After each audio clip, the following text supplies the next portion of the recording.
Hello everybody, welcome back to the stream. Great to see you all again after a couple days off here.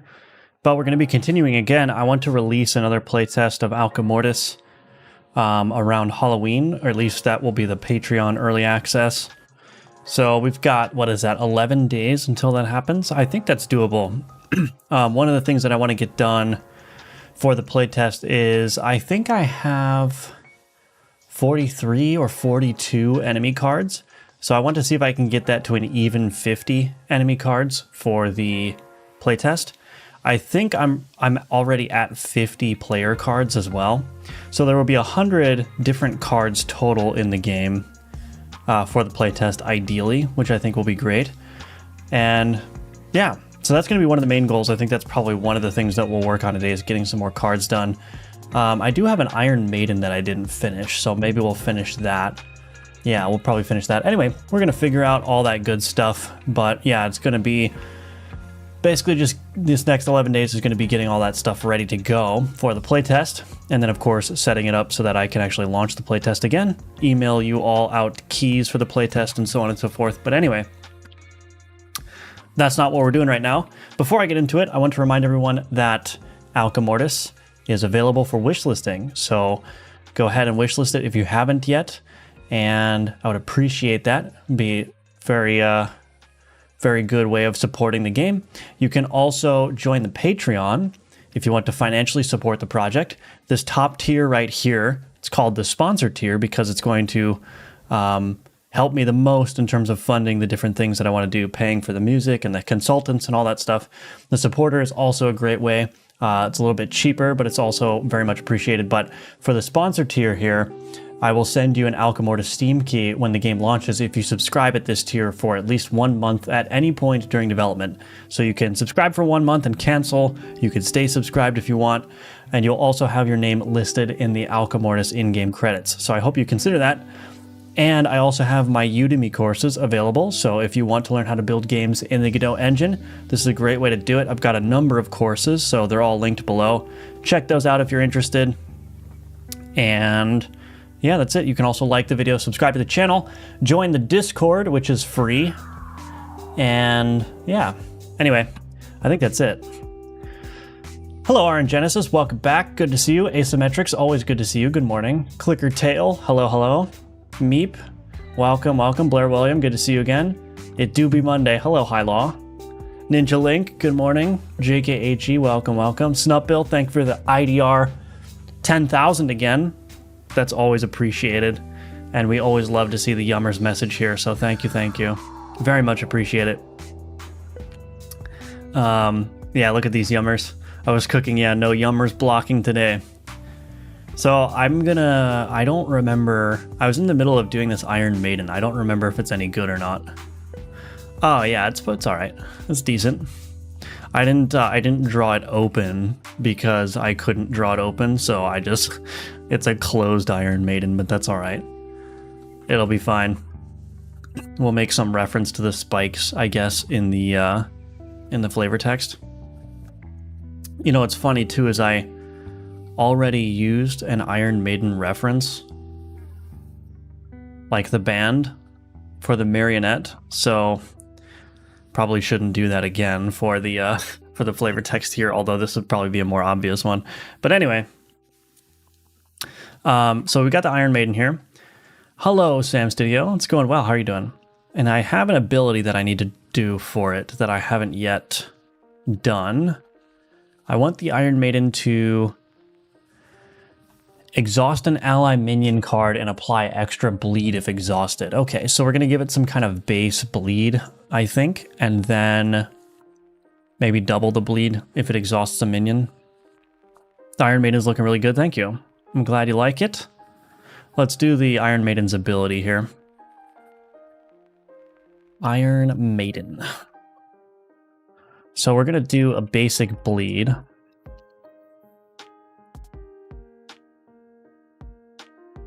Is this a magnitude ability? Yeah. So we'll do maybe a bleed of 5. And then we want to do a var dynamic bleed. But we also want, let's see, var query target provider is equal to new query target provider. we want to do query target provider dot query options dot a tag filter is equal to card tag dot mignon. Query target provider dot query options dot limit is equal to 1.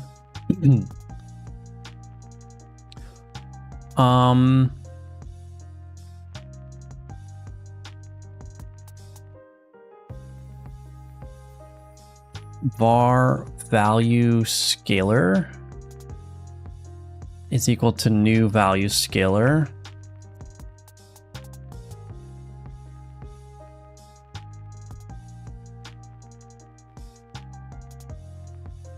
We'll do a multiplier of 2. And then we need the dynamic bleed. New dynamic magnitude ability, value scalar bleed. Oh wait, this is not going to be quite correct actually.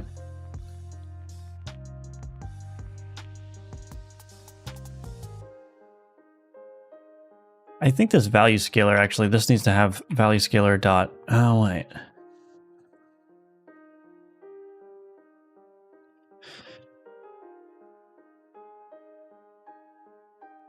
I might have to do this a little bit differently actually.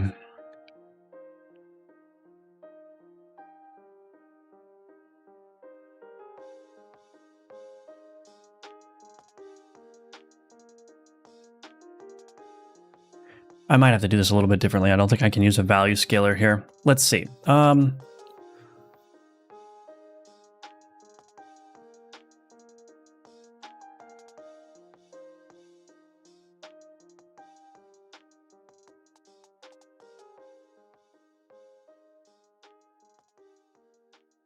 I actually think I'm going to have a couple of problems here.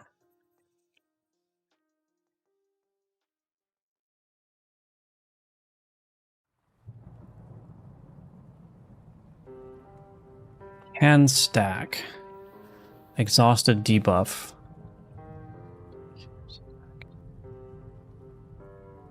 So we're going to need to do a couple of things. Oh, goodness gracious. Okay.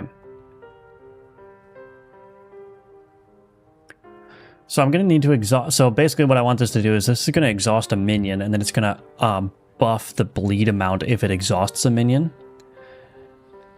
So I'm going to need to do something tricksy here to make that happen. I think I need a conditional ability decorator. Okay, so let's do this. So we got a new buff applicator, to query target provider.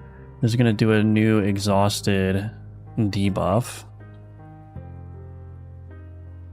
Do I need to put a duration in here? Let's see. I can just put 0. Var conditional exhaust. New conditional ability decorator. Exhaust applicator. This now, I'm going to need a...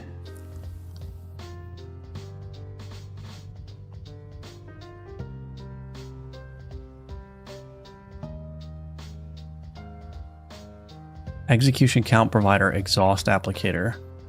Goodness gracious. Execution count provider dot get value is equal to 0. Is that going to work? How does this even work? Execution count provider on ability executed.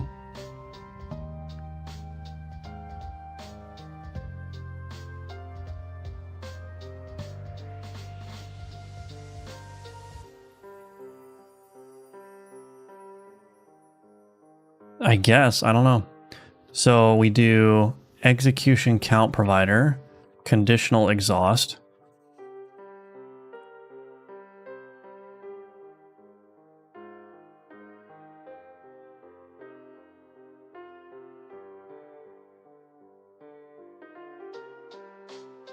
I guess that works. I have no idea. Let's do base bleed. Var buffed bleed, I guess. We'll replace these numbers here in a second. Var conditional bleed is equal to new conditional ability decorator. base bleed. Query target provider dot get count or get value is greater than 0. No. Equals 0. Var conditional buffed bleed. Okay. We can get rid of these.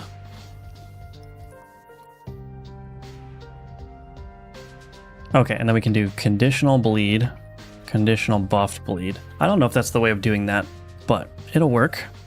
It will work. Okay. Hello, Yeet. Welcome back. Let's see. My daughter is taking one bite out of her slice of apple and then moves on to the next slice. Is this my genetics? Psychotic behavior. Hello, V. Welcome back. Smash that like button. Yes, please. Hello, Wooius. What's going on today? We're going to be making some new cards, maybe doing some other stuff.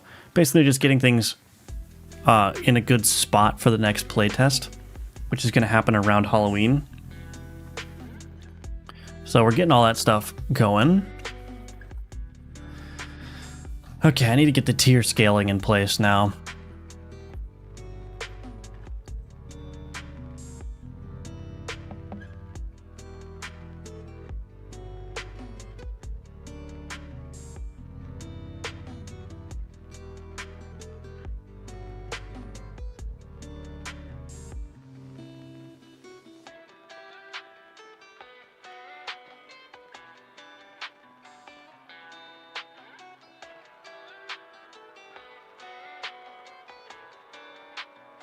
Now, wait a minute. That's not going to work either.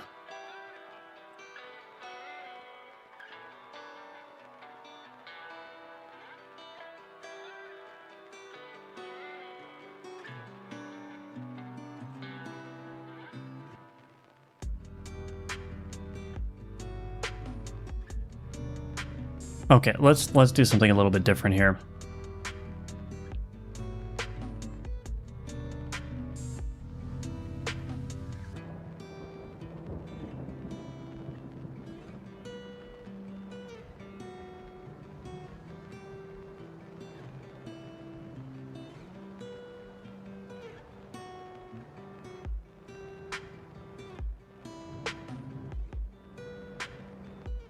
Why is this so hard?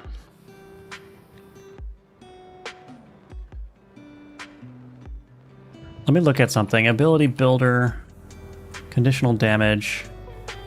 Oh, I have a conditional value provider. Ah. That's what I want.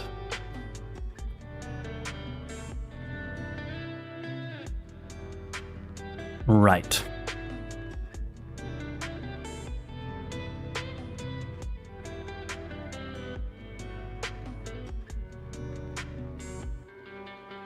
Equals new conditional value provider. I forgot I had this. Now I forgot how to use it. Int query target provider.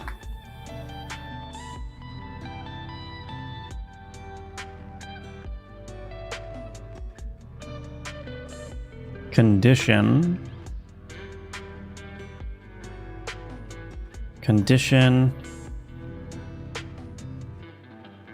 count is greater than 0. Goodness gracious. Why does this keep doing that? Why are you adding 2 lines? Why are you doing... What is... When false, base bleed amount.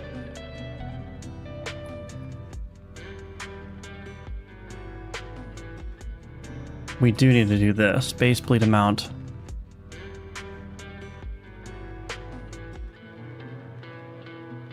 When true, current bleed amount times bleed multiplier. Okay. And then I can do, let's get rid of all this stuff. Dynamic bleed is equal to new dynamic magnitude ability.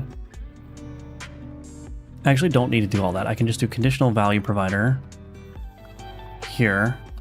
New bleed 0. We can simplify this a little bit. Okay, and then this can be dynamic bleed. Okay. Did we finally get it? Bleed scalar is equal to ability scalars dot get bleed scalar. Current bleed amount is equal to bleed scalar. Bleed scalar. This needs to be the base bleed amount, and then tier.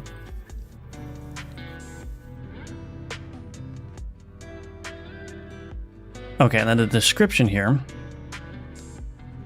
Apply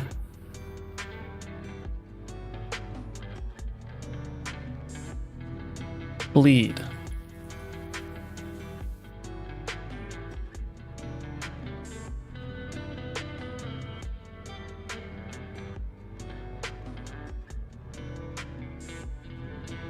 Exhaust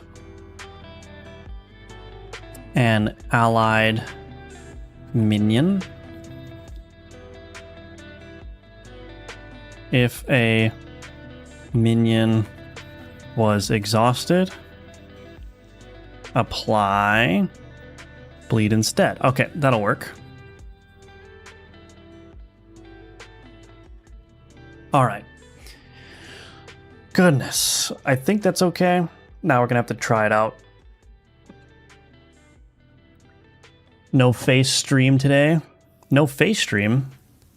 Hello, Neozoid. Welcome back. Your map has inspired me to create a similar system for my game. Are there paths you are using? Path nodes in Godot, or do you use simple points in between them? Yeah, since all my paths are straight lines, the art is just a line 2D with a texture on it, and then I just tween the player character from one point to the next. So it's very simple. You don't need to use the path nodes for that. Why don't you use a real game engine like RPG Maker for the PlayStation 1? Hello, Vinge. Welcome to the stream. Good to see you. Okay. Iron Maiden. This is a 2x3. Turn cooldown 12. Ritual item.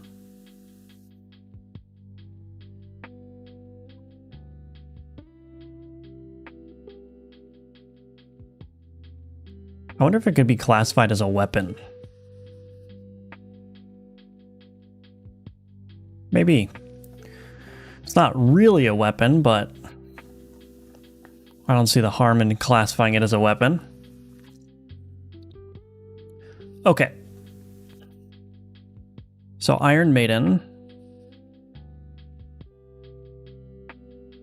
The player has a lot of ritual cards. It's okay, I guess. All right, let's give it a shot. We're gonna have to test if it works.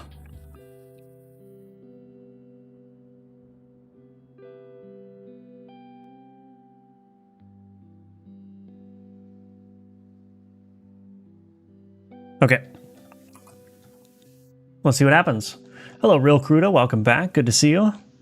Welcome, welcome.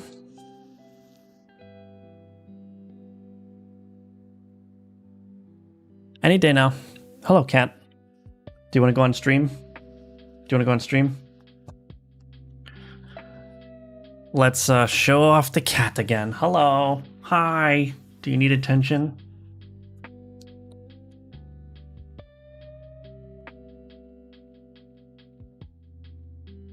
There you go. You got your attention. Okay, bye.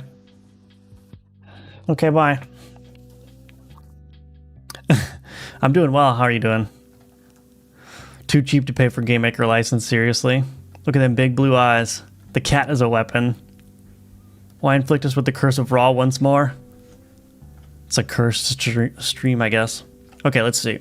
Apply 5 bleed. Exhaust an allied minion. If a minion was exhausted, apply 10 bleed instead. Oh, I didn't make this... Wait a minute.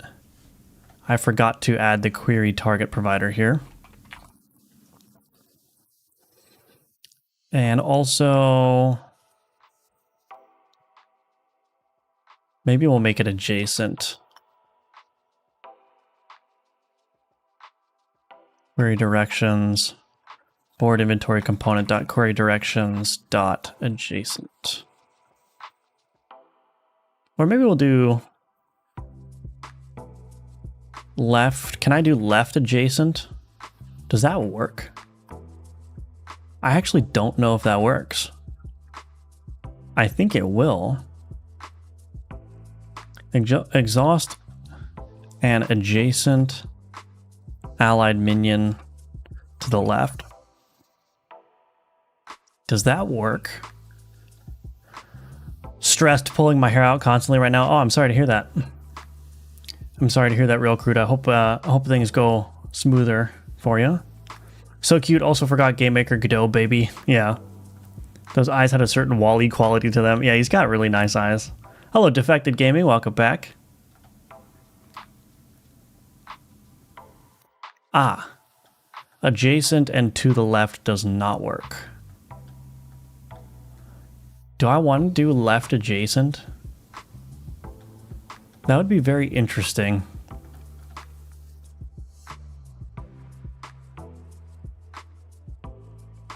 Left adjacent. Maybe I'm going to add some more homework to me. Let's see if I can do left adjacent only. So I'm going to need to change this. This just merges those two together. But I want to do something like left adjacent. Left adjacent. 1-bit shift over 7. Okay. Now I gotta figure out how to actually query those.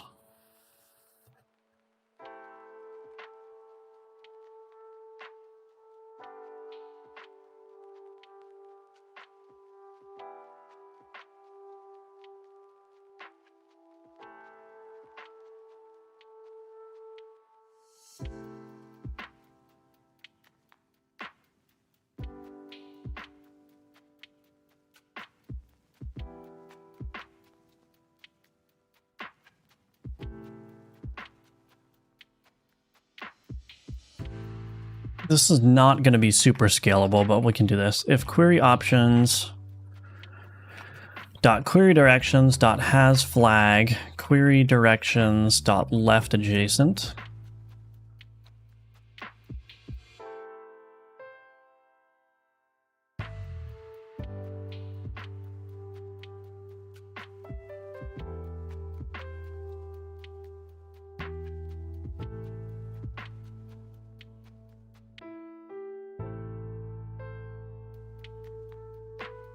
Yeah, this actually should be relatively easy. Maybe I can do vector 2 I. Can I do a nullable? Oh, it can be null by default.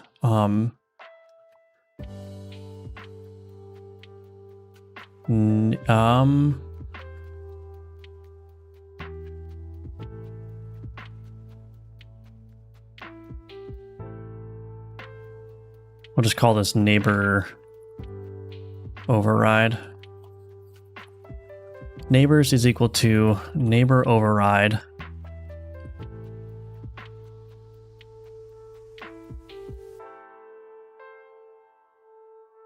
Okay.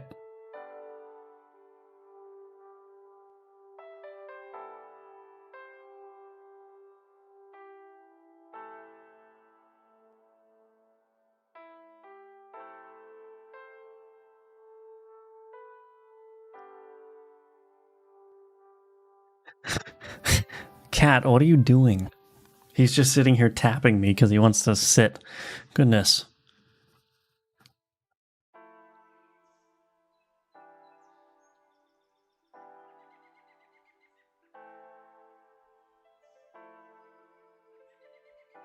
Root position. Wait a minute, did I do this right? Let's see. Root cell.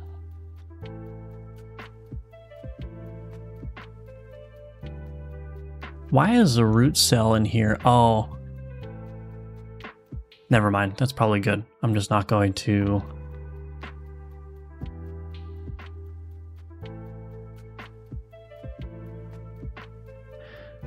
Oh, this might be tricky, actually. So I think in the case of something like the rat, which has its top left cell empty, relative occupied cells.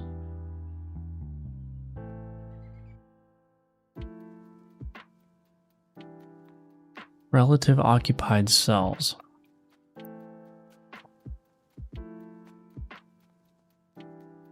Cell minus root cell. What does that even mean? Rat.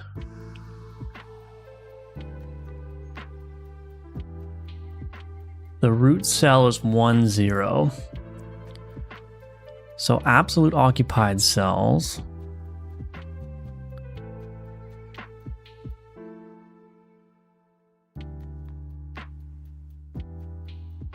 Get card occupied cells.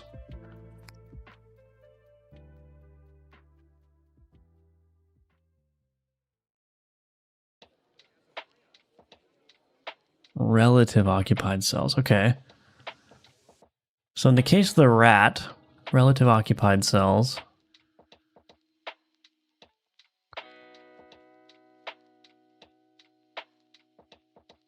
I don't know if that's going to work for that card shape, but I'm going to have to try it. I'm going to have to try it. Okay. Anyway, I think this, what I want this to be is the root position plus vector 2 I dot left.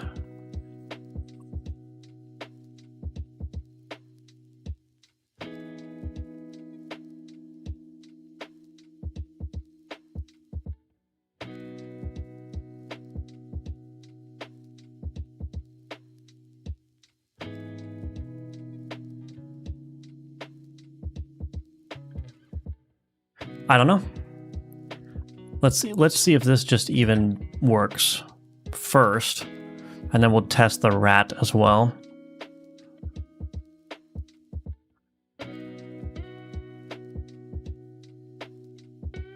Okay, so this works. This is highlighting only the left cells. But the highlighting is not working. Why is the highlighting not working?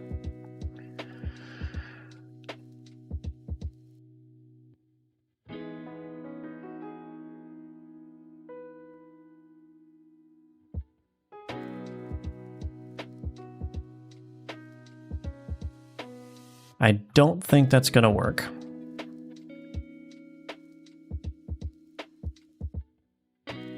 Let's give it a shot, though.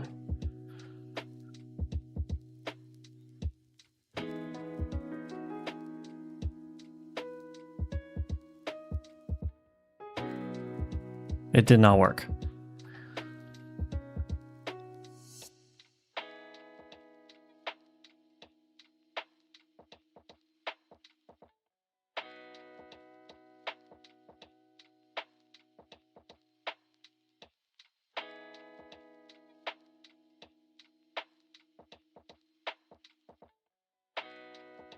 Why did that not work?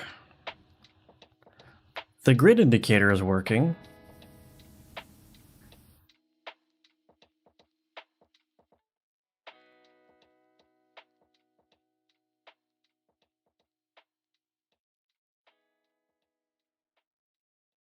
Why did that work? What is it about the grid indicator that causes the grid indicator to work, but this doesn't? Oh, do I need to add it in 2 places? Oh, this is query description. Oh, I think I need to do this in 2 places. Right. I need to do... Well, query affected cells. Why do I have to do this in 4 different places? That is a little bit...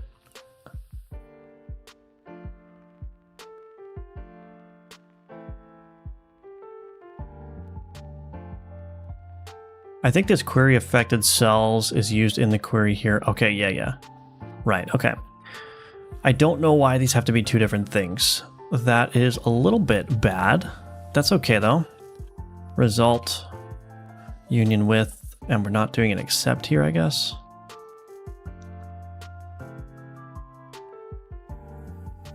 Let's see if that works. Sleep is infected because my oldest waits till 1 a.m. and sits whines about being hungry, but kids, oh yeah. Yeah. Why is it called Game Maker if it doesn't make my games for me? That's a good point. Game making allower, yeah. I actually love Game Maker for what it is, but I recently put it down to learn Godot a bit more. Yeah, I started with Game Maker. It's just, maybe this is not the case. Why am I stuck? Okay, anyway. So this should work now. This tooltip is stuck. I gotta fix that. I started with Game Maker, but it just wasn't, at the time at least, it wasn't powerful enough. I mean, it's powerful enough. There's a lot of great games made with Game Maker, but Godot felt more sensible to me.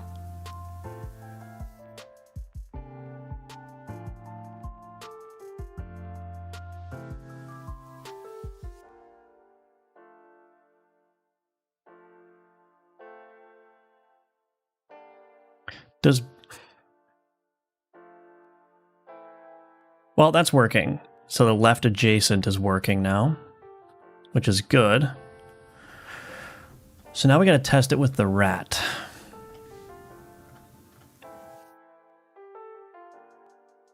I think the Iron Maiden is working, so I don't need to... I think I can just commit this, what I have.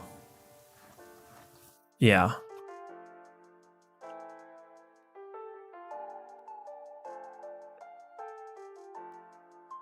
Goodness.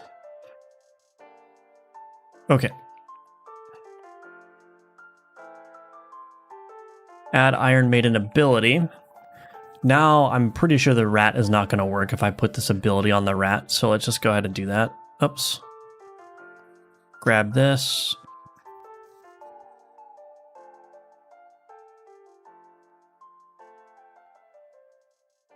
Just slap that on there. I'm almost positive this is not going to work.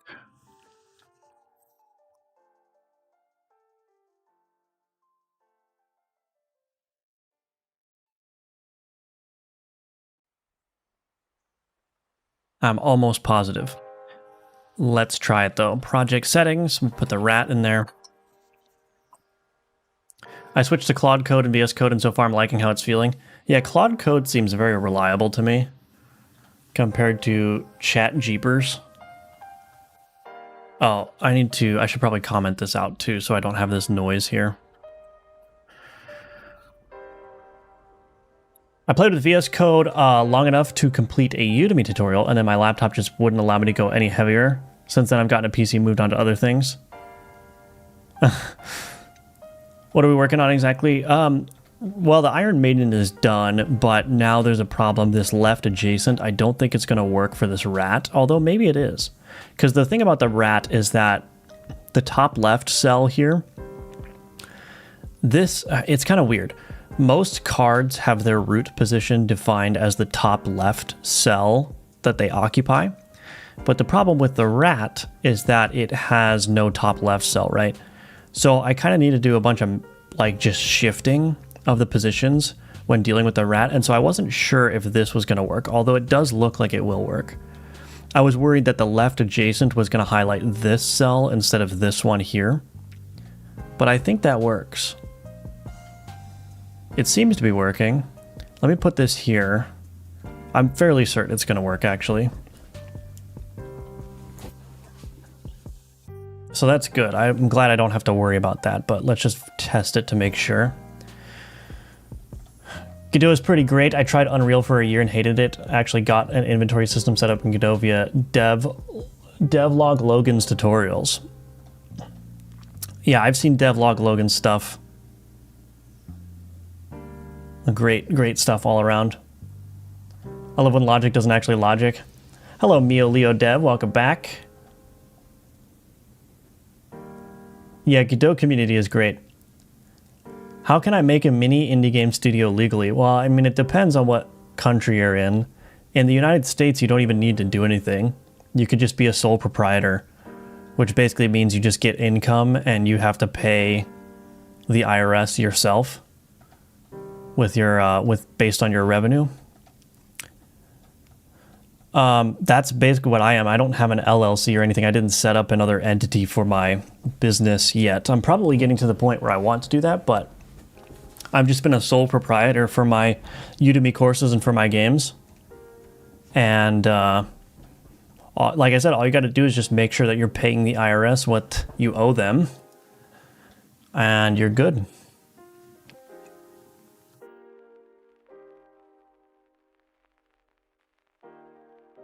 But I think it'll vary country by country, I'm sure, because there's no IRS in other countries.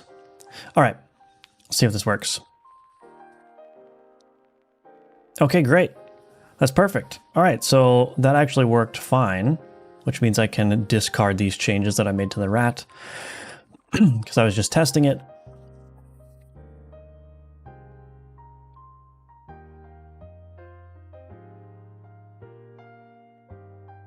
What's a mini indie game dev studio? Seems redundant. Yeah. Sounds like something you would Google. We have CRS in Canada. Yeah. I'm sure it varies country by country, but yeah, if you're doing any kind of like digital consulting work or selling digital things in the United States, there's like, you just sell it and like report your income.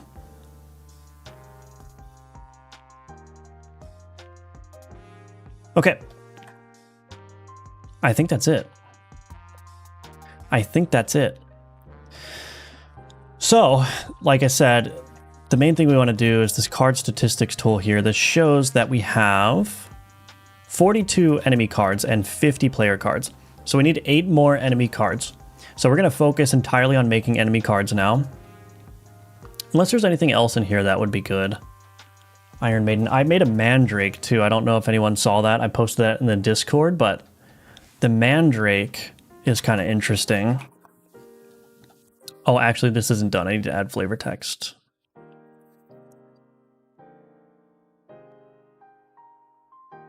So I'll show you the Mandrake really quick. I think I did that on Saturday. Let's see. So the Mandrake here. This Mandrake is alchemical, obviously. It paralyzes adjacent cards for 4 turns and heals 4 per paralyzed card. So it's just another source of healing with a slight downside there. But I think that would be particularly useful if you just stack a bunch of weak cards around it. You can get some nice healing out of that. So that's the Mandrake. Let's take a look at what we can do here.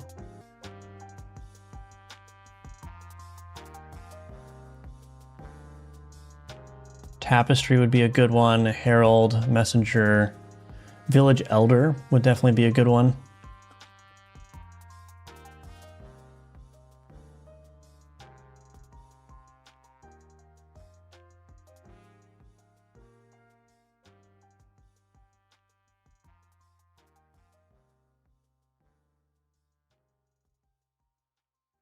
So what I'm going to do when I release my game, setting up a company in my country is a little intense. By the way, Godot optimization isn't good like Unity for every platform. Don't you pay a whole lot more in tax if you're a sole proprietor? It depends on the math. It's all an optimization problem. There's a certain income level where doing an LLC is not worth it. Hello, Ricky Tookie. Has anyone heard of the Sockpot Collective model? Find passionate devs together and make Patreon that releases a new minigame every month. In Germany, it's called Finanzamt. Finance Agency. Very nice. Yeah, the Sockpot model is interesting. Firebelly Games financial advice Udemy course. It'll make billions. Dude, I wish. Oh, man. I made some... I don't want to brag, but I made some really good investment decisions before the AI boom happened, and let's just say my portfolio is looking real nice right about now. But anyway, I think I missed my calling as like a Wall Street banker. It's okay. It's all right. I could have been making millions and having super yachts and been partying all the time, but here I am making games instead. SMH, dude. Anyway, I like making games, so. Little broccoli guy up. Can't wait for Woman Drake. Grift Belly. Hello, Liu Fix. I'm asking, I'm new at game dev and I really like to code in Python, and also it is what I use in my field. But I see on the internet it's Pygame. Do you think it's worth it? I'm planning to do 2D.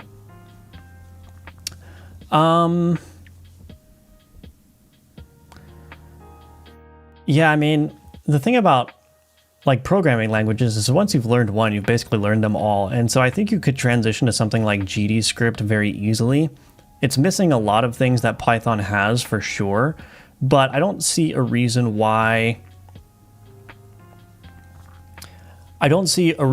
you'd handicap yourself in terms of what engine or tech you use just because you want to stick to Python.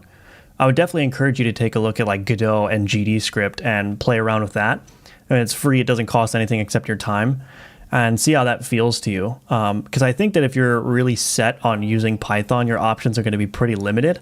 I actually think it might be a smarter decision to learn a slightly different language, which opens up like Godot to you instead, right? Because I don't think the language is as important as the engine that gives you the tools you need. That's my opinion. Game dev docs are a trap? No, I'm curious. I don't know about that. You math, I'd rather just pay more tax. Great, you got financial freedom. It's a certain degree of financial freedom for sure, but it's not like, you know, it's not like I could just live high off the hog, you know what I mean? But thank you. Hello, Polaris. Oh, please, the corpo execs would have you working in the mailroom. Well, here's the thing. I wouldn't work if I was working in the mailroom, right? So, no, they wouldn't. No, they wouldn't. Also, games is where it's at, yeah. Seeing you live every day is honestly so impressive and inspiring. Just thanks. Well, thank you, Polaris. I appreciate that. There's a timeline where Firebelly is an alpha male grifter, yeah. There's a timeline where I'm on Twitter asking everyone what color their Bugatti is. Selling creatine. Oh, goodness. It would be particularly funny if I sold creatine because I'm like the least jacked person of all time. That would be especially comical. I saw it in the Kanban board. Yeah, those are just some like, though I see what you mean. So yeah, in that personal board, those are just video ideas that I have. They're designed to be a little bit inflammatory, just for clicks, honestly. But I do think that there's some interesting things to say. I actually don't remember why I wrote that. So that's probably why I haven't made a video on it yet. Because I just have these ideas like, oh, it'd be really interesting to make like this super provocative video title and talk about this stuff, and then I forget what I was going to talk about, so it never goes anywhere. McDee's built this body. Anyway, let's do some stuff. Why am I so petite? I'm not petite. I'm over 6 feet tall. I'm just very thin. All right. So let's see. Write them down for sure, yeah. Maybe we'll do a crossbow. How many weapon cards does the enemy have? Card statistics tool.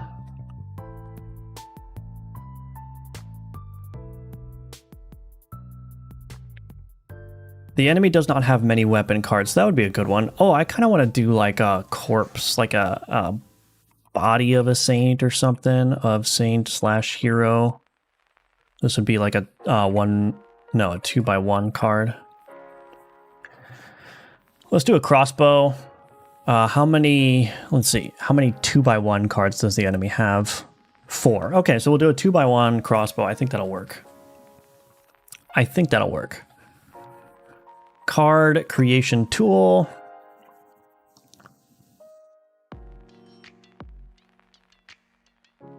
Here we go. Crossbow, boom. Hello, Lavion. Welcome. Good to see you. Surprise, dev's a giant reveal. What's 6 feet tall in real world units? Over 180 centimeters, I think.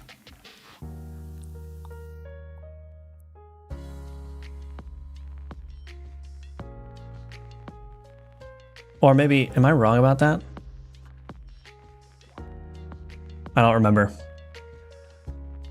It's like, well, see, yeah, there we go. 1.8. See, I was right, 180 centimeters. Standing up, his knees knocks the camera off. That's why he always turns it off before. Conflicting info in here. I think High Law's math was wrong. You go 40 centimeters in 1 inch. Anyway, let's do the crossbow here. We're having too much fun in this chat. We need to get back to work.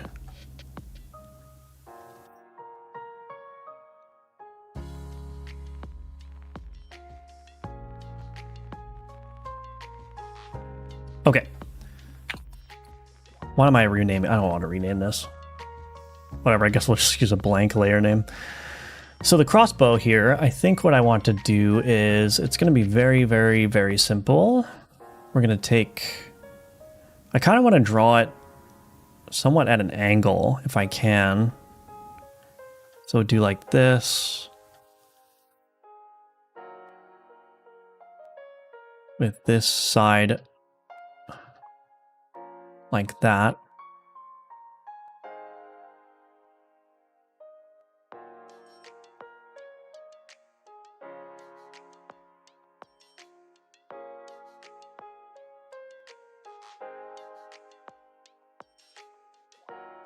I'm not going to have enough room.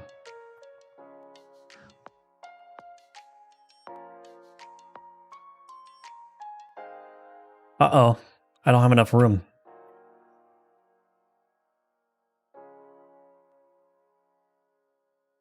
Because this needs to curve like up.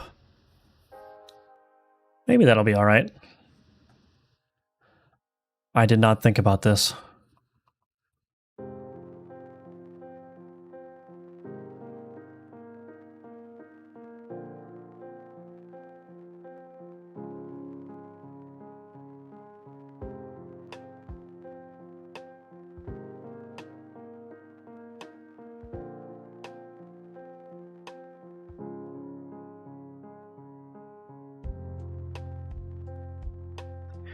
Well, I might need to shrink this down.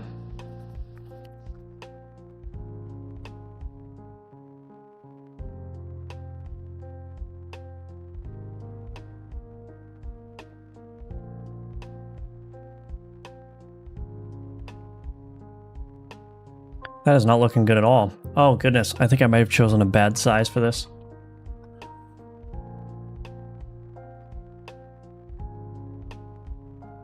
Let's bring up trusty DuckDuckGo.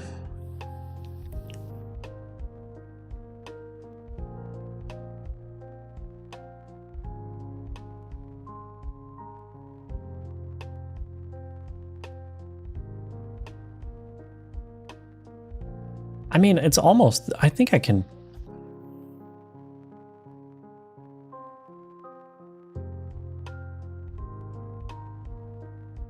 I'm going to cheat a little bit.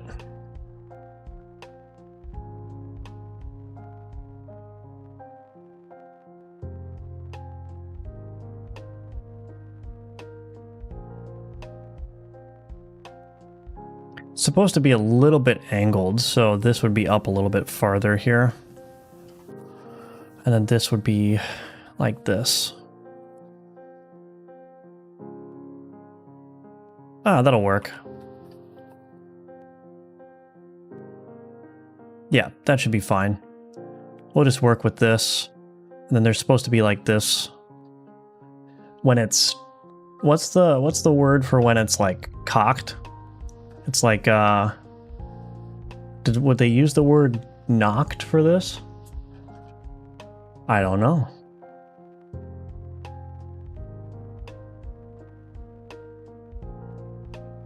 We'll just do the easy ring there.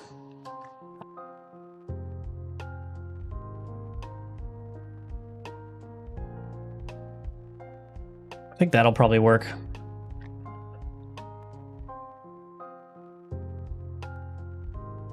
They don't really have a grip. I guess they're just straight. So let's get rid of this. I mean, I don't need to be super historically accurate. I could add a grip if I wanted to.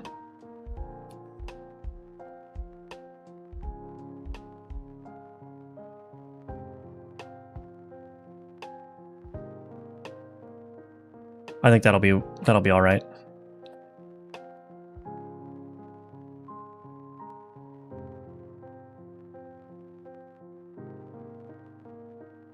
Of course, I'm going to need the bolt in here as well, so this is probably going to need to go away, actually.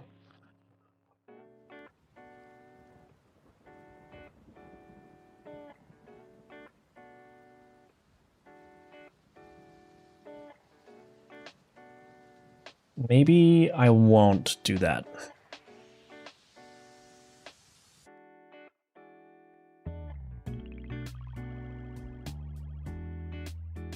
I'll just draw the bolt in here, not as a separate thing, but like just situated in here.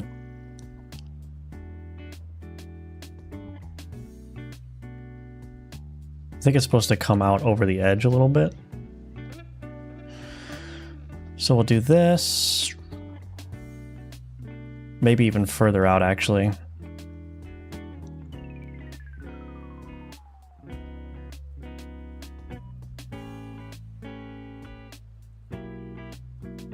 I think that'll work.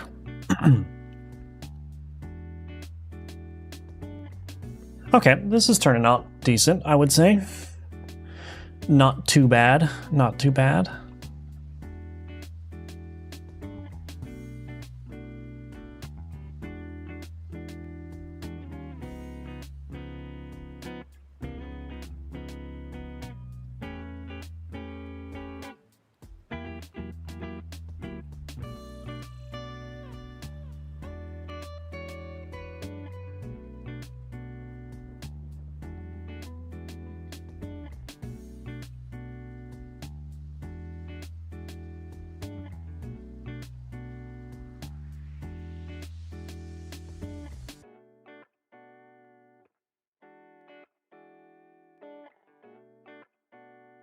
I think it'll be all right. I guess we'll see.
Okay.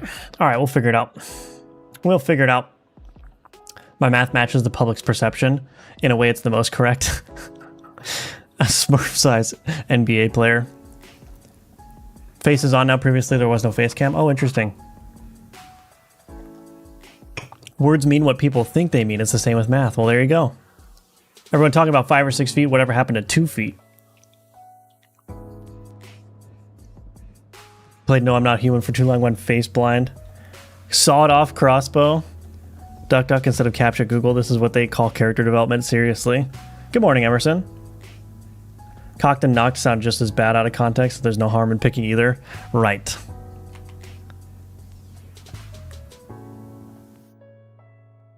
Yeah, I think this will be okay. I just need to do a better job separating this stuff. That.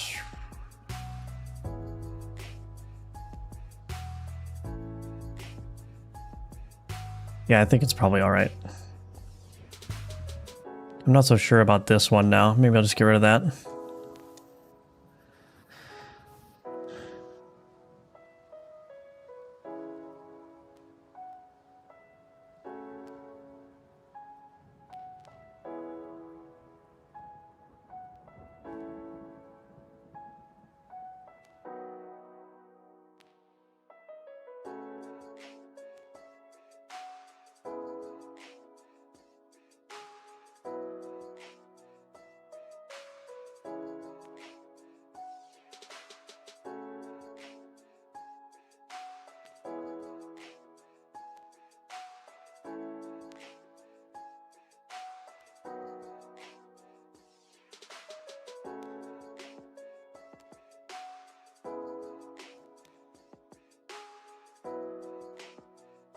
Well, it's all right, I guess. I just don't know about...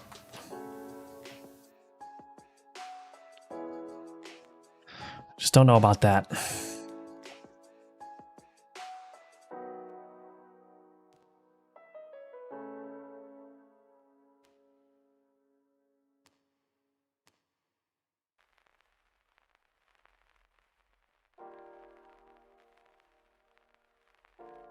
So I can't really... Yeah, I don't know.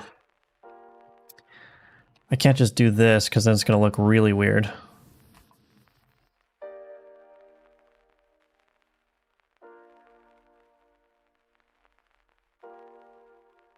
I don't know. That's probably fine, honestly.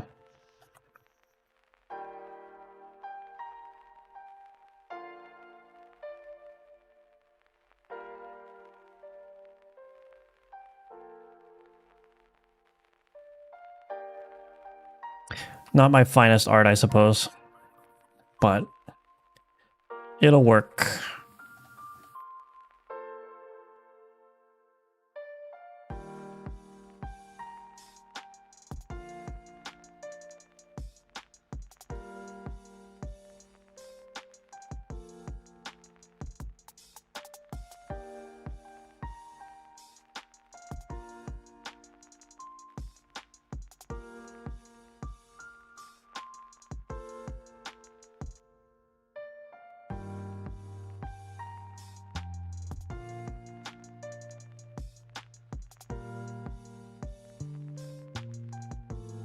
Nice crossbow, thank you.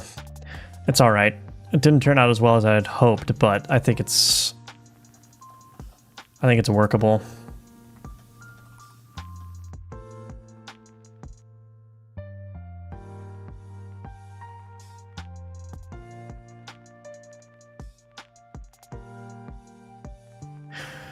It's workable, it's fine.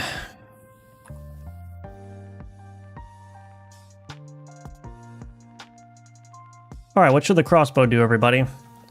Let's come up with some crossbow stuff. Crossbow, flavor text, dimensions, 2x1. It's obviously a weapon. We can give it a relatively high crit chance, why not? Is enemy, is flippable. All right, what should the crossbow ability be?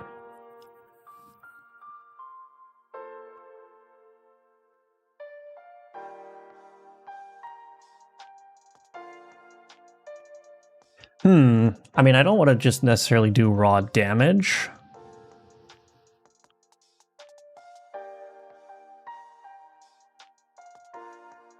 Let's read up on crossbows a little bit. Let's see if there's like let's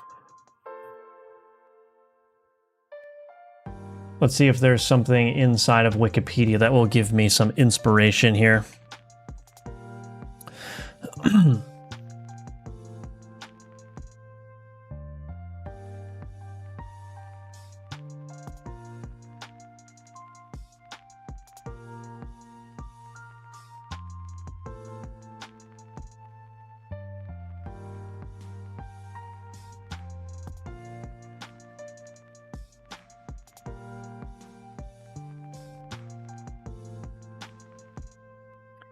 Construction, history, medieval Europe.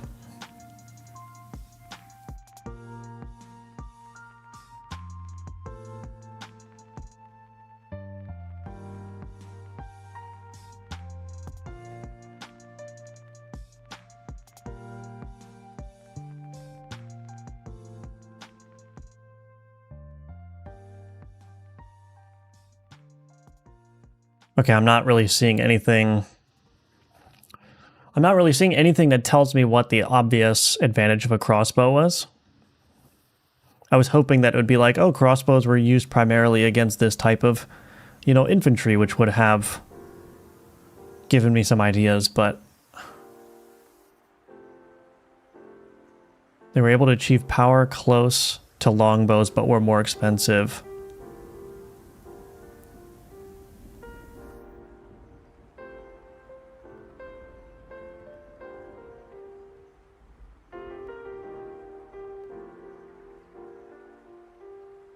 All right, well, that's not helpful.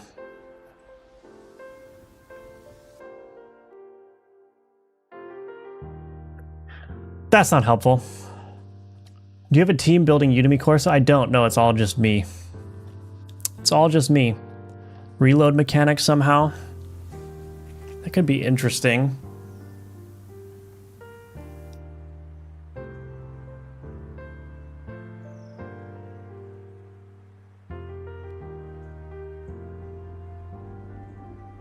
If you have the concept of armor defense, then armor piercing would be a good trait.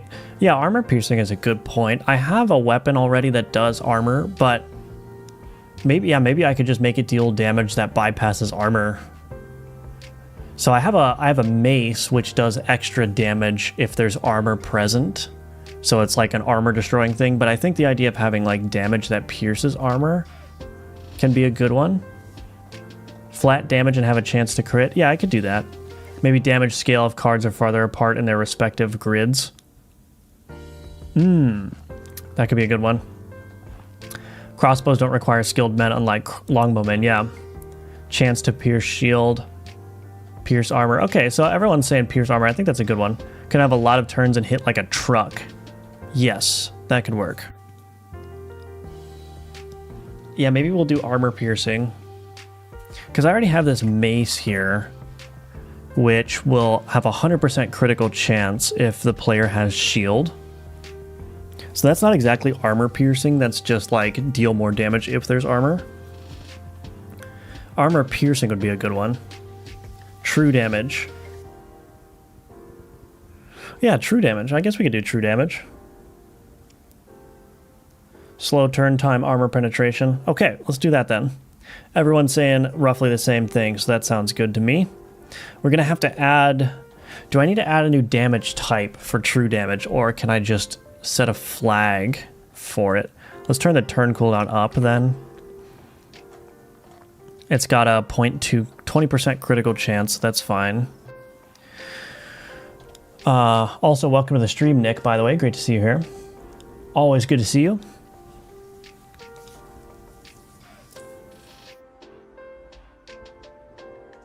Do I need to do true damage?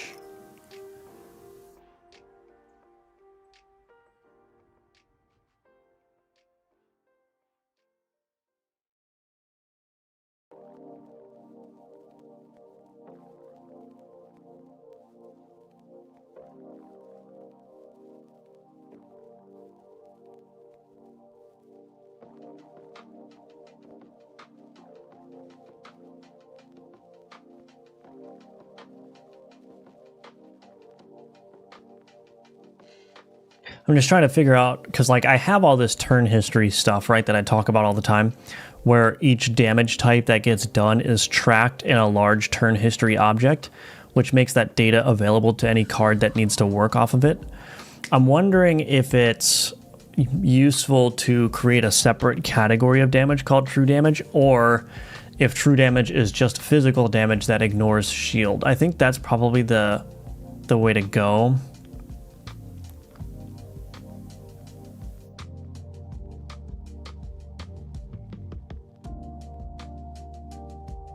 I think that's probably the way to go.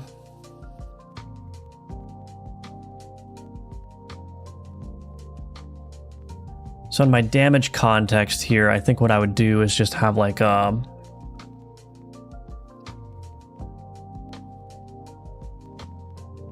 ignore preserve.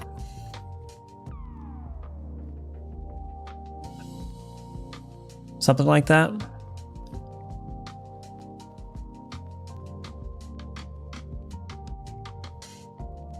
We do something like this.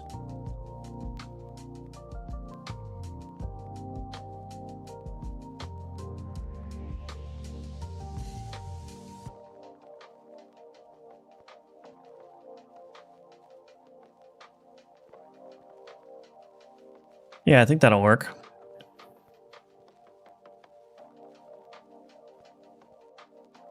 I am going to want to put an ability explanation here, though. So public static read-only ability explanation true damage equals new.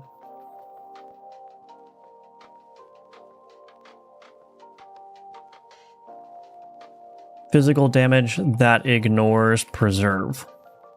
Can be affected by critical modifiers. Okay, that'll work. So then in my damage here, what I'm going to do is what? In here, we'll do ignore preserve, question mark, ability, explanations, dot true damage. Otherwise, just damage. Okay.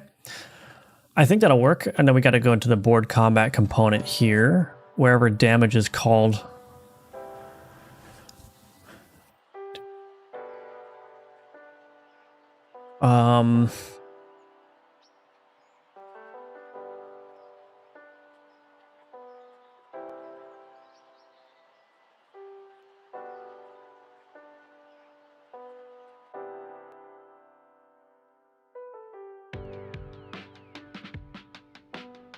So I want to do this, damage context, dot ignore preserve, question mark, 0.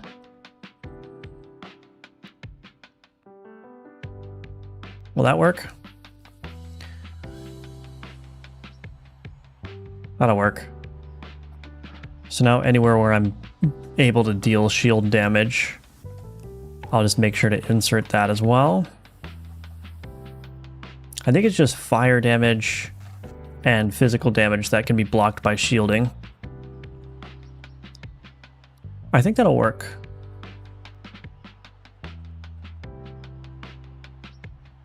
Okay.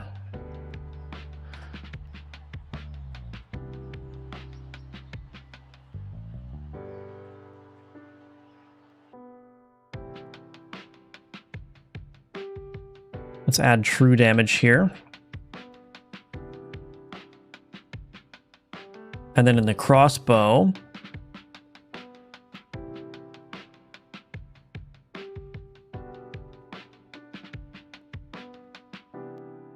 maybe we'll just give it like 10 damage. Yeah, we'll do that. Damage scalar. Well, I don't need that. I can just call it scalar equals ability scalars dot get damage scalar. Const int base damage equals 10. Base damage here. Var new damage is equal to scalar base damage tier. Damage set magnitude. Damage dot set base magnitude. Okay. I think that's it. I guess I should... I'm going to pull this out actually.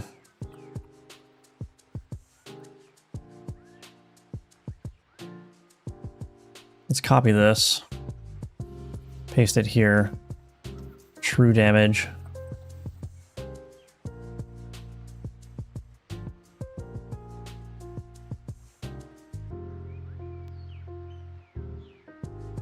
I don't need this short description function. I need to get rid of that. Okay, I think that's basically, yeah, I should just do that then. And now what I can do in the crossbow here is I can do ability builder.true damage 10. Okay. Is that going to work? I should probably generate test map training dummy. Does my training dummy apply shielding?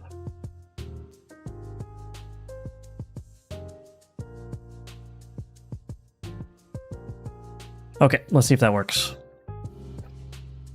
Good to see you too. Yeah, thank you. That moment when the boss board has both a mace and a crossbow, seriously. Is necrosis not true damage already? Necrosis is a kind of true damage, but it's like a special status. It's a special type of damage. Oh, I also drew this facing the wrong way. Oops. Okay, it's fixed. So let's just go ahead and see. So it's got a 12 cooldown, deals 10 true damage. It did not load the true damage description. Why did it not do that? Oh, because... Wait, why didn't it do that? Oh, I forgot to assign this. Oops. Oops.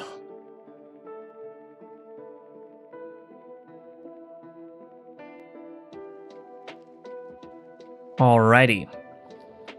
10 true damage. True damage. Physical damage that ignores preserve can be affected by critical modifiers. Cool. All right, so we should see that this will apply some shielding here.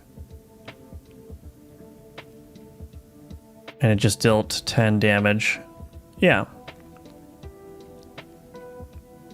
I wonder if I should update the combat log as well to say true damage.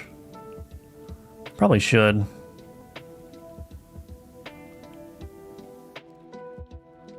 But yeah, it's definitely working.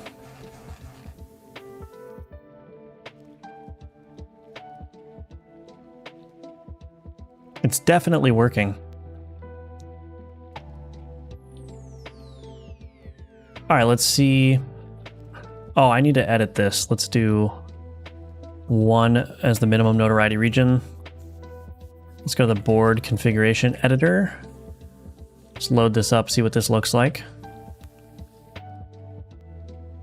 2, 4, 4, apply dimensions. See if we get some crossbows in here. There's one.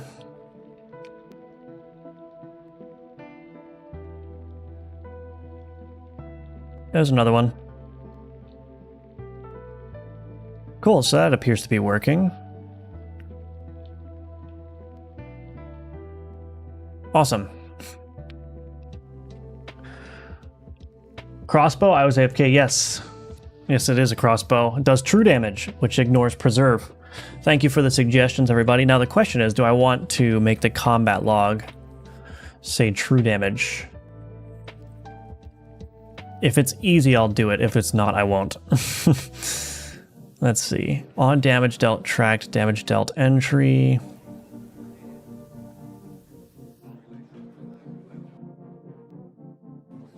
I think this is done. Oops.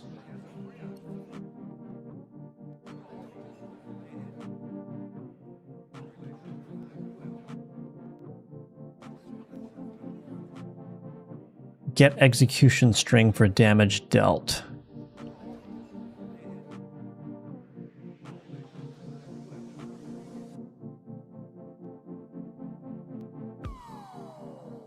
I guess I just want to do in here, wherever this damage dealt entry is being created.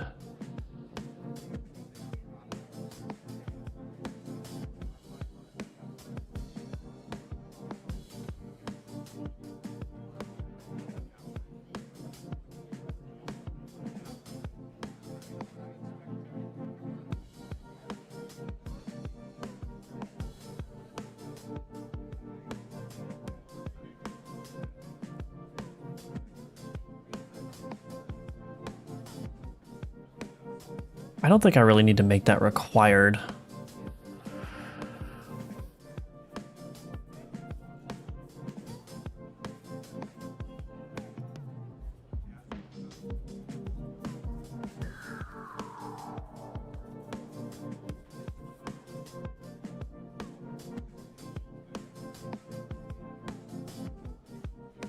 Okay, we don't have true fire damage yet, but I'll just go ahead and put that in place just in case. And then in the combat log manager here,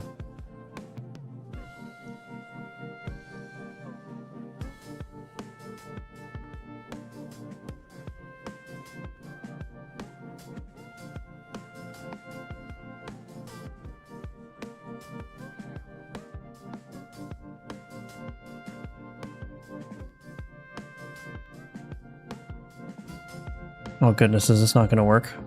Okay. Ah! What is going on here?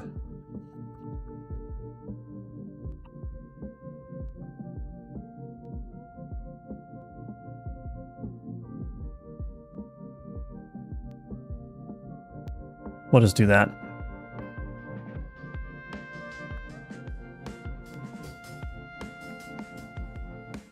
That is a gnarly little string right there, but let's see. See if that works. Good night, everyone. Past 12 midnight here. I need to sleep now. Oh, thank you for joining. I hope to see you in a future stream, Liu.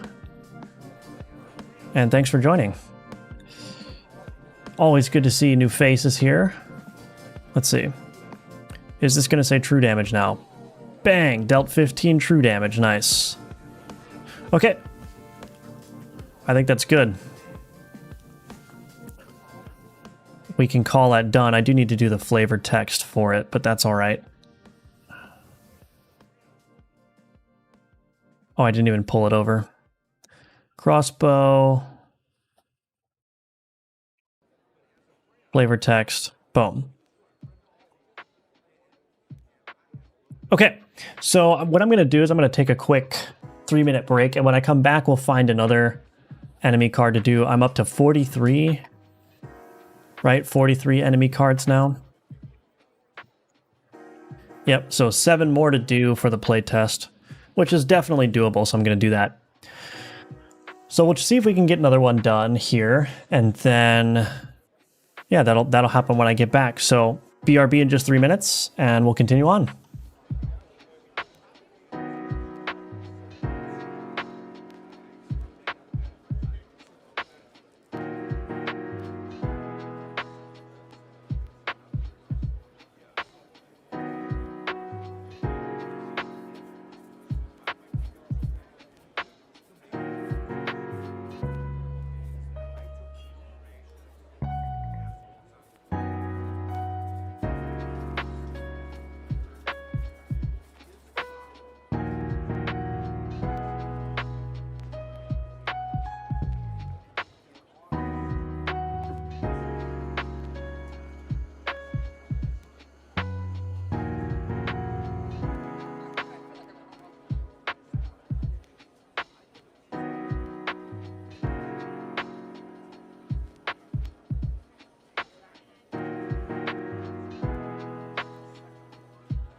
All right, I'm back. About that time again, need we ask what your lunch will be? Yeah, we'll see. We'll see. It is calling to me. Okay.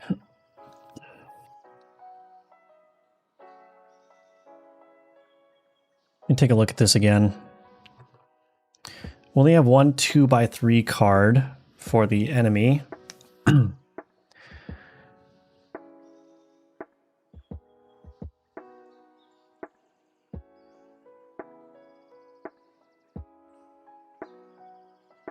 We only have one 1x3 card, I think. Where is that? Yeah, or 2 1x3 cards. What's the other one?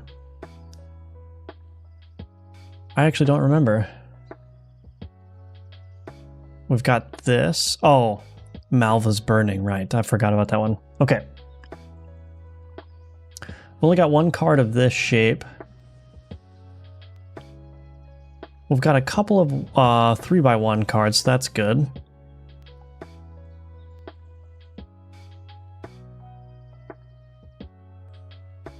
Could definitely use some more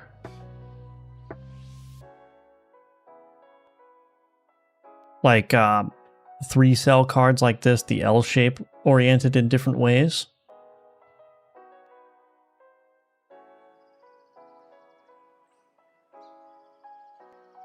I wonder if I even have multiple of those. Oh yeah, I've got all the orientations of that shape. I see. Okay. I've got all the orientations of that shape.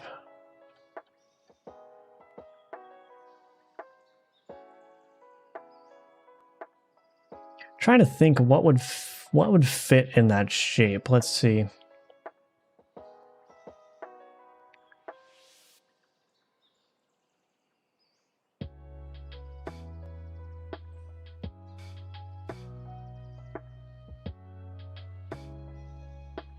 Pitchfork.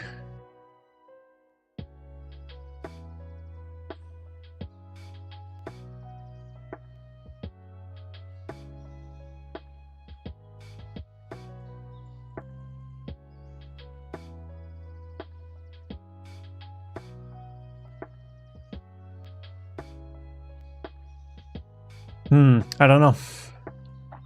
Maybe I should just ignore the shapes for now. I thought it would be cool to do like a Crozier, which would be like a 1x3 card. But I already have a couple of 1x3 cards, but maybe that shouldn't make a difference.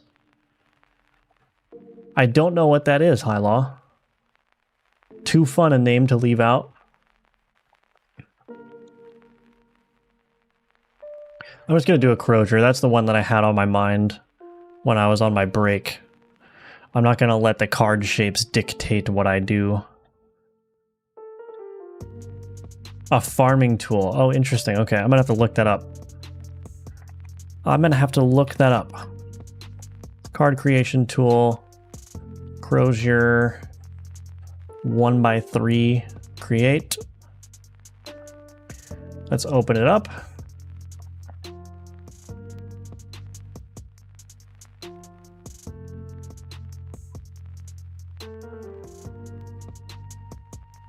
Okay.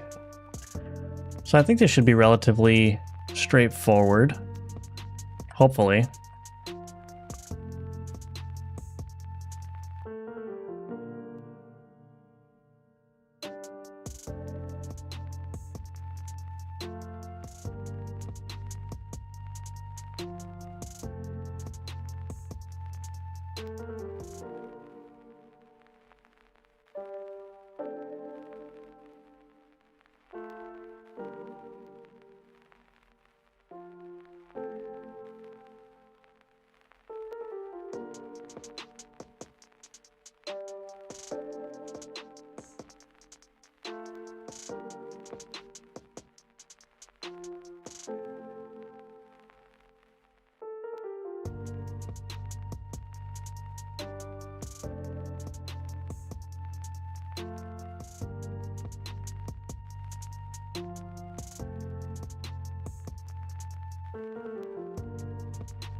It's a little bit lopsided, but that's all right. Let's see. I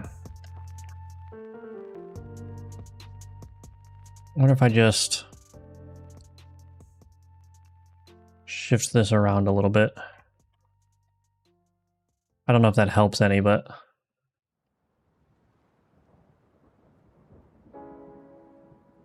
that should work, I think.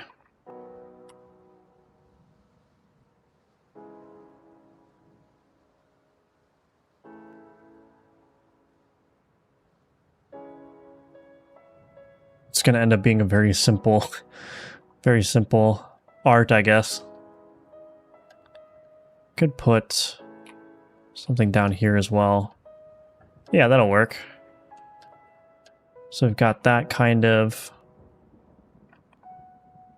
Maybe... I'm thinking like this would be... These would be wood. And then this would try to... I guess I would try to make this look like gold in some way. Which is a little bit difficult.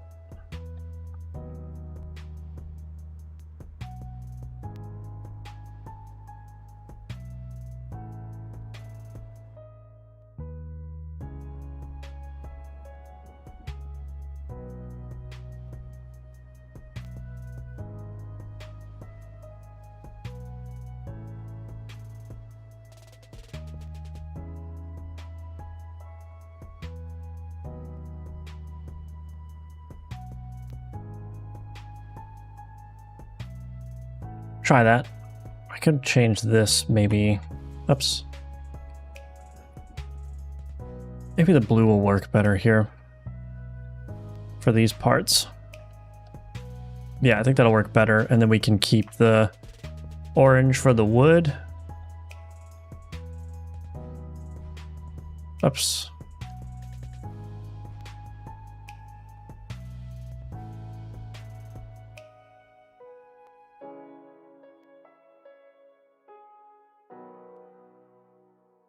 Something like that.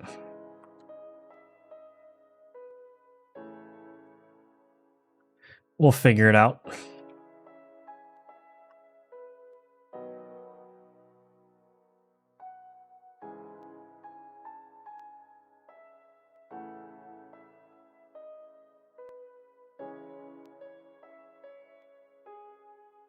I think that looks decent. It's not terrible.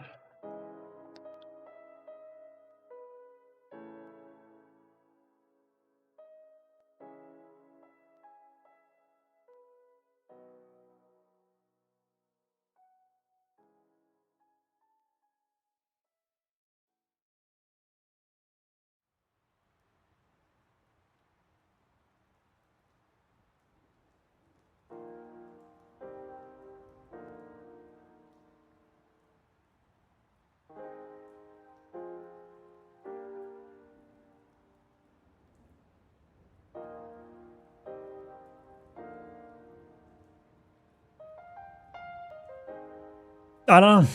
Crozier?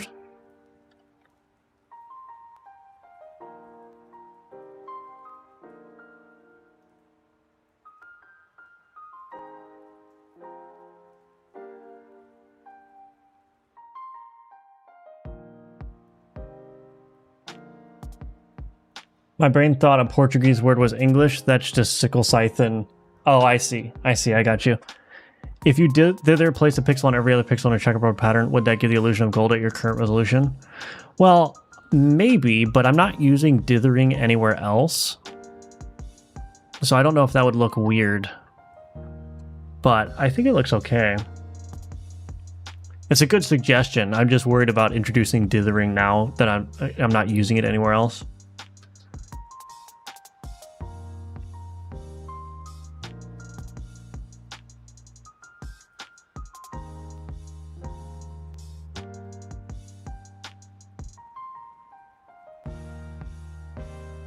I agree, it looks good. Okay, good.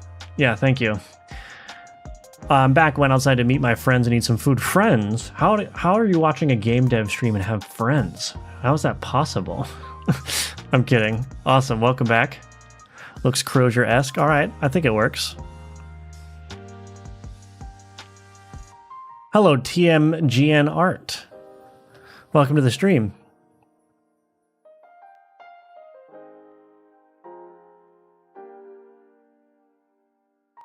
Okay. I think it's okay. I don't know. It's got a lot of blank space here, but I don't know. I don't really know if there's anything I can do about that. Definitely looks like a crozier. What's a crozier? It's like the staff thing that bishops use in the rituals and whatnot.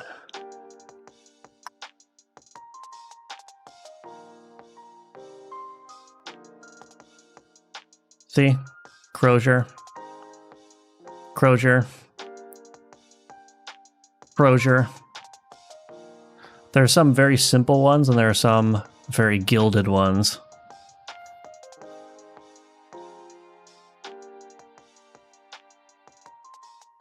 So yeah. I think this fits. I think it'll work. Let's export that. Crozier. Those friends are also game devs. Oh, nice. What type of game are you creating? I have the Steam page linked below TMGN if you want to check that out, but it's a dark fantasy roguelike auto battler with alchemy as the central hook, meaning that you can take the abilities of all your auto battler cards and you can mix and match them with the alchemy system. So you can alchemize one ability onto a different card and have a card that's totally unique that doesn't typically appear in the game. So that's kind of the gist. Turn cooldown. Okay, what should the crows do? This is going to be the most difficult part. We can make this a relic and a ritual item. Is that appropriate? Card statistics tool. How many relics do we have? Yeah. Relic and ritual. That makes sense to me. Let's make this minimum notoriety region 1 to 2. Is enemy is flippable. Okay. So now we need to come up with an ability. How do I stop adding more bones to my overly complicated base bone mesh? I don't know how to answer that question for a couple of reasons. The main one being I don't know anything about rigging or adding bones to things. So I wouldn't be helpful.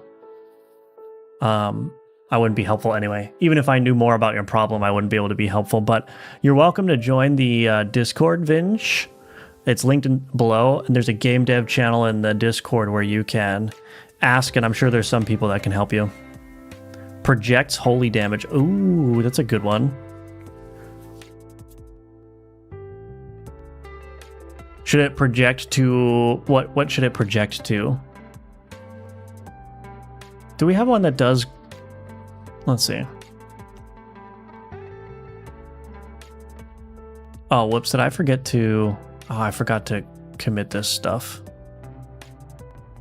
Oh, I forgot to commit the crossbow. All right, well, I guess we're just going to commit them both at the same time then. Unless, can I extract this out? Ability explanations, board combat component. I think I can do this, actually.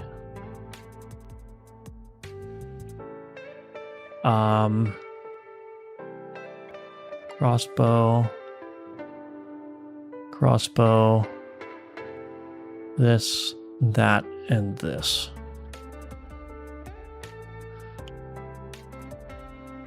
I might as well just commit that as well.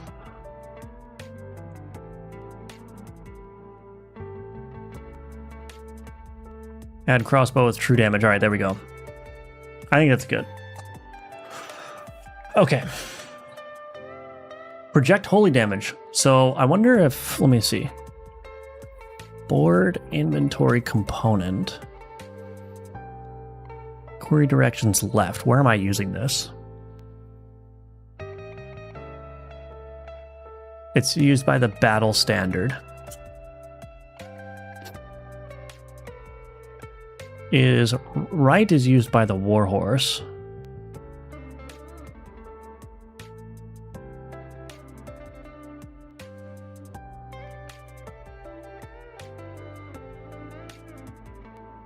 Can make a project to the right, maybe.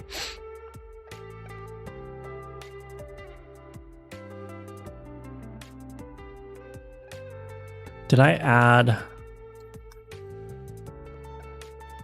I did, okay. Got a holy scalar, okay.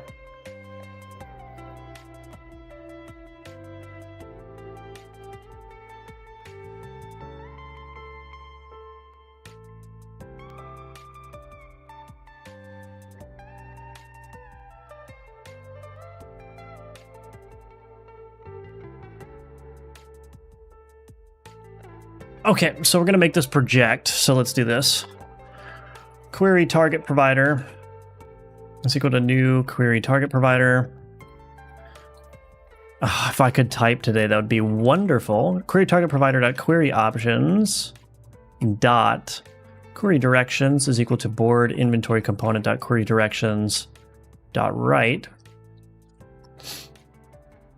Do we want to make it target only specific things? Maybe tag filter. Let's make it target card tag dot ritual and card tag dot relic. Yeah, that'll work. Ability projector is equal to new ability projector. Holy. No, this needs to be query target provider. Holy. Now, what in tarnation? Oh, it's got to be a composed ability.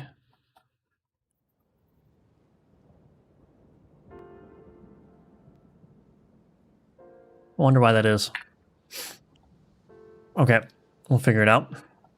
So query target provider, ability projector. Tier, how do we scale this? Oh, I could just do holy scale for tier. That, cool. Okay. Projects, holy, and we'll do holy.get base magnitude. What in the heck?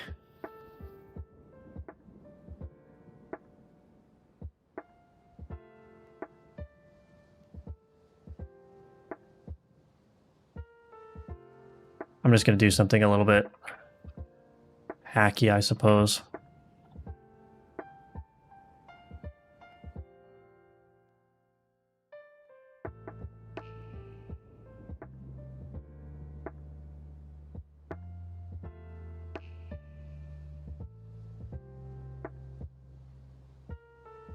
Oh wait, no, I can just do this. Wait a minute. What am I doing?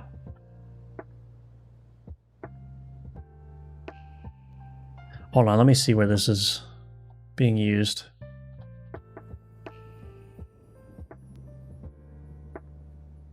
Oh, okay. So this is actually not the way that I want to.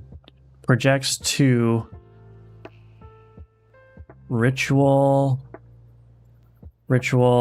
and relic cards to the right. Holy.get description true. There we go. Okay. I think that will work. Let's give it a shot.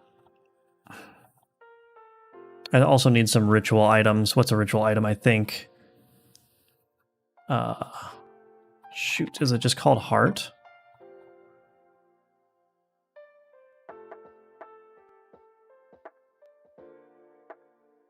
Yes. Okay, that should work. Your hair's not long enough to transform into Super Saiyan in real life? I guess so, yeah. Just watch the vid on palette pixel shader for Godot. Oh, very nice. Joke, I always keep adding more onto my mesh endlessly. Oh, I see. Baking the animes in Blender.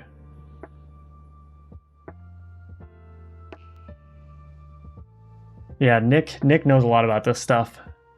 For sure. Can you tell me why I use VS Code for the script? Well, I'm using C#, so I can't use the built-in Godot editor because there's no C# like IDE for Godot. And VS Code, I just like VS Code. I know I could use Visual Studio, but projects to relics, yeah, okay, so that's good. I'm glad we're on the same page, projecting to relics. I have a little request. Can you check out its Magic Engine on mobile? It's my first game engine. Because I didn't have a laptop or PC to use Godot or Unity, check if can. Yeah, I'm sorry, I don't really have the time to check individual projects, but like I said, you're more than welcome to join the Discord and share the link to that in the game dev channel. We've got a very nice supportive community over at the Firebelly Discord, so you are more than welcome to join and share that project, and other people I'm sure will check it out. I may even check it out if I have time, but yeah, that's what I would do. That's what I would invite you to do. Funk your old news, today's query day, yeah. I really need to do a deep dive into how I'm building my card abilities for my YouTube channel, because I think it could be very useful to show people how that system works. I think it's a relatively flexible system.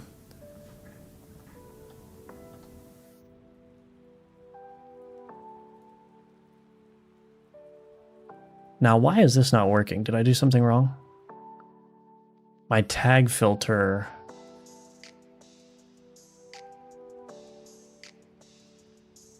It should be highlighting this card, but it doesn't appear to be doing that. It's highlighting that one.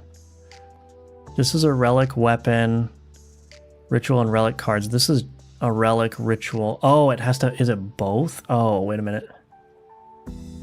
This tag filter is wrong.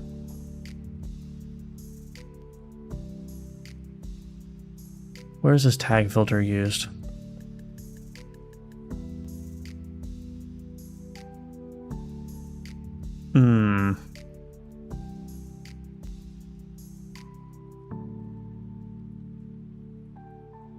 Can I just do this?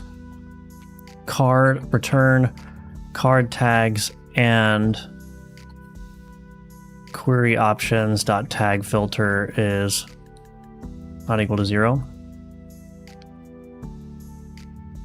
I think I can do that.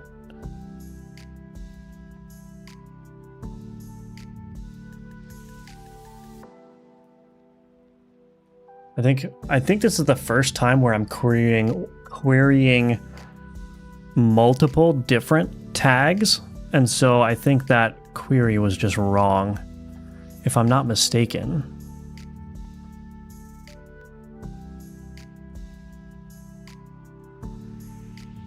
Yeah, that works. Very cool, very cool. All right, so that is definitely working. Very cool. Let's see, let's just make sure, let's just go through the whole rigmarole to make sure that's working.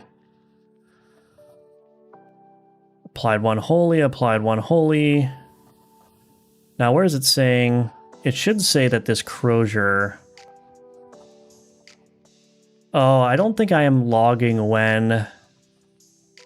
Yeah, I'm not logging when a card projects an ability to another card, so I should probably do that. But it is working. It is working, it's just not showing up in the combat log.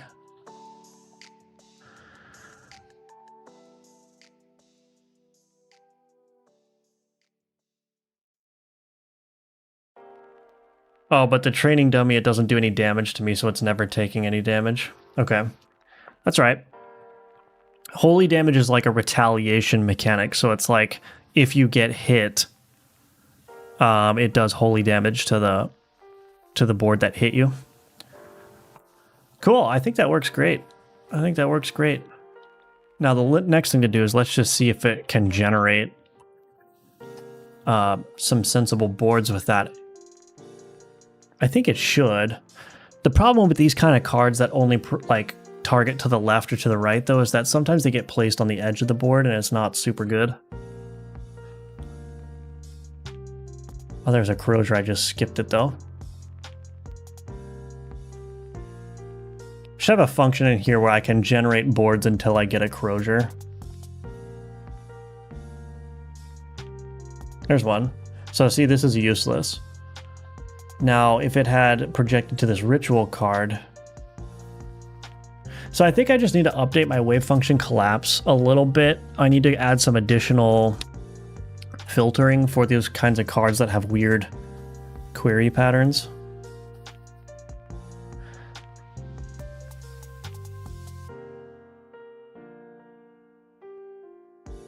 This one works. So I think for the crozier, like, since it targets cards to the right, I think what I would do is I think for my wave function collapse, what I'd have to do is I'd have to say, okay, for any card that targets only stuff to the right, first of all, there should be a certain amount of cells that it can't appear in. So, for example, the crozier can't appear on the right half of the board, or I could even say there needs to be at least 2 or 1 free columns to the right of it. So in other words, don't place it in this last or second to last column. But then I also probably need to have some, like in the entropy of the, I need to reduce the entropy of such cards so that they're more likely to be chosen initially, I think. Because the way that the wave function collapse will work is that once the crozier gets placed, it will collapse the probabilities of all these or not all of these, but several of these cells to the right will have their entropy collapsed such that it's only ritual or relic cards. But depending on the order in which things happen, I could end up with a crozier that gets placed last where it doesn't affect anything, and I could end up with a crozier that gets placed on the far right edge of the board where, again, it can't affect anything because it can only affect cards to the right. I don't want to totally remove that possibility. Like, I don't want to make these enemy boards like sterilely min-maxed.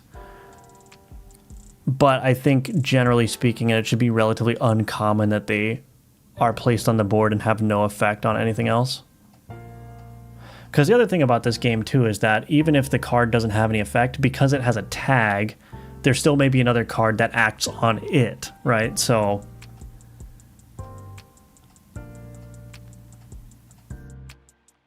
this Warhorse is pretty much useless. I don't think this Warhorse almost never generates in a good configuration.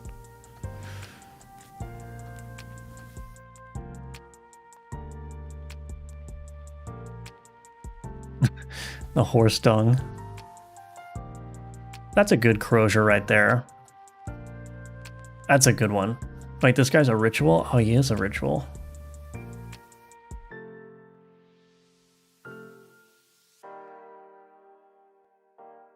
Oh, it's projecting to another crozier. That's cool. Wait, I could get like a whole cascade of applications of holy. That's cool. Yeah. Generally speaking, though, these boards are pretty sensible. There's just some more optimizations I can do.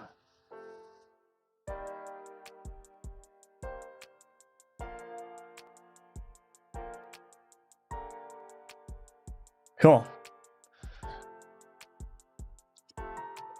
Yeah, that's exactly right. Yeah, I mean, I would even suggest using VS Code for GDScript because you get all kinds of refactoring tools that aren't available in Godot, which is understandable, right? Because like Godot is not, it's not a script IDE, right? It's a whole game engine UI. It's a whole game editor, right? So, you know, it's not going to be particularly strong at any one thing, which is why I think it's useful to use like a dedicated IDE for editing your scripts, because you just get so many more features. It's easier to work with, a little bit quicker. Hello, Lucas. That'll be a great video because of how many other games could work in. Yeah. Why are they enclosed in 4 pairs of curly braces? Is that a C# thing? So the reason is I use 2 sets of curly braces to wrap the keywords that I want to highlight. The problem is that the curly braces are also used for string interpolation in C#. So in order to have a literal curly brace as the output of the string interpolation, you actually need to escape the curly brace with another curly brace. So in order to get a literal string that has 2 sets of curly braces around the word, I need to enclose it in 4 sets of curly braces. So 1 for the curly brace, 1 to escape that, 1 for the next curly brace, 1 to escape that one. And that's on the one side and then mirrored on the other side, right? Thank you, Paris Mars. I appreciate that. And welcome to the stream, by the way. Holy as thorns. Yeah, exactly. Yeah. Wave function collapse. Can you use it as a difficulty setting, letting them appear in the second last column of normal runs, but only in the first NG+. Now, that's an interesting idea. You could have the enemy boards being generated more dumbly at lower difficulties, and then higher difficulties, they actually become more sensible and min-maxed. That's an interesting idea. I like that. I like that. Hello, Sonic Battle 2. Cool project, thank you. Any tips to improve my coding in Godot? I'd like you to take a look sometime. Love your content, Firebelly Games. Yeah, I think coding, like anything, it's a matter of practice. You just got to keep practicing. You're going to do things wrong.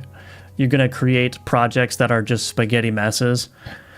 But the important thing is like to get the projects done. And as you build code, a lot of code is like, it's really, you need to have the experience, because you could study all the theory, you could follow all the solid principles and everything, but you're not really going to understand why, for example, the solid principles are good to know unless you've directly like had experience with bad code.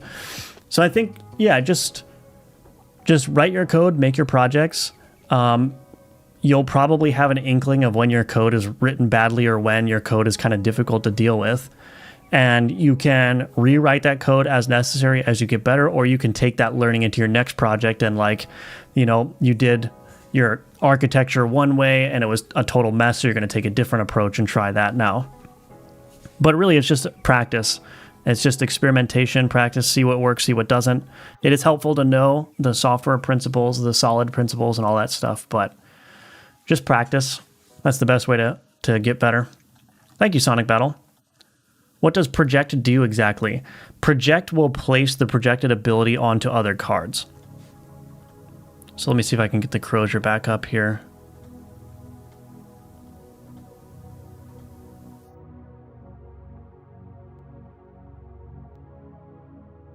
Of course, now the crozier isn't loading. Here you go. So what project does is it takes this apply one holy and it places it onto all the cards that it affects. So when the gesture executes, if it has that projected holy on it, The Jester is going to execute these abilities as well as the Holy that was placed on it. But the projected abilities, they only last for one execution. So they're like a temporary additional ability that another card gets. And so basically what will happen is after 11 turns, the Crozier will place Holy on all of the affected cards, which are these 4 cards that are highlighted here. Those 4 cards will probably go before the next turn of the Crozier, so they'll all apply 4 Holy.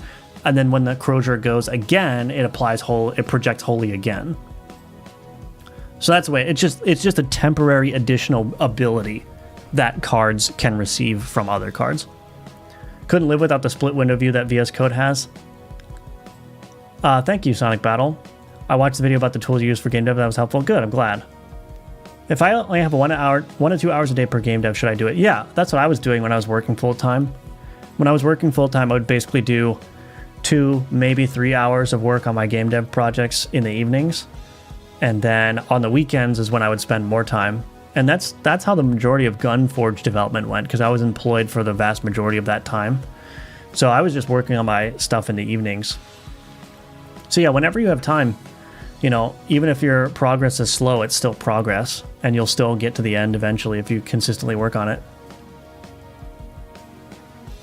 Congratulations, Dragon Apple. Wild Jam, very nice. My day's good, thank you. How are you doing? Also, don't get it right away, never. Oh, the code, yeah.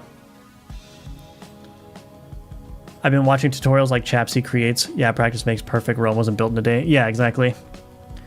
You're welcome, Maxime. Also, welcome to the stream. Great to have you here. Refactoring something you inevitably do often, so your goal would be to write code that will be easy to read and rewrite. Yeah, I think that's right. I saw you have a GDScript and C# on Udemy. Do you prefer C#? I use C# for my personal projects, yeah. I like the additional structure that I get compared to GDScript. I don't even know how I would do an ability system like I've done here without C#. I'm sure it would be a mess in GDScript, but it's possible. It's just it would be a mess. Exercising gaming time into game dev, right? Yeah. Is the epic song in the background from the game? Oh, do I have... No, that's just the stream. That's just some royalty-free music that I've got running in the background. So, anyway, let's commit that. Cool. All right, so I got to get somewhere. I have a meeting at noon that I have to get to, so I'm going to go prep for that. But thank you, everyone, for watching. Thank you for being here. Great to be back streaming after a weekend off. And yeah, I'll be back at it tomorrow at 10 a.m. Eastern, so I hope to see you there. As a reminder, you can wishlist this game. I know we got some new people in the chat. You can wishlist Alchemortis on Steam. It's the first link in the description below, so I'd appreciate it if you would consider wishlisting it. And you can also support me on Patreon if you want. Again, the top Patreon tier at the Patreon page here, this is kind of like a pre-order reward. So if you subscribe to this tier for just 1 month, then I will send you an Alchemortis Steam key when the game launches, and you will have your name listed in the in-game Alchemortis credits. So this is a sponsored tier, so this is like you're going to actively help development. Of course, I hope you consider subscribing for more than 1 month, but you will get those perks if you just subscribe for 1 month. So if you want to support me early, that would be a great way to do it. You can also join the Discord. That's free. You can purchase one of my Udemy courses. Those are also linked below. And yeah, what else? I think that's basically it. Check out the description and hope to see you in the Discord. Are you still looking at people's code, or is that something you do every now and then? Yeah, I got to do some more videos like that, but probably not for a couple more weeks. I've been super focused on Alchemortis, but before you go, what's the least annoying way to get a business inquiry? Discord, DM, or email? You could do either one. You can do either one. So however you feel comfortable doing it is fine with me. Thank you. Thank you, everyone. All right. Hope to see you tomorrow at 10 a.m. Eastern. Have a good day, everyone, and bye-bye.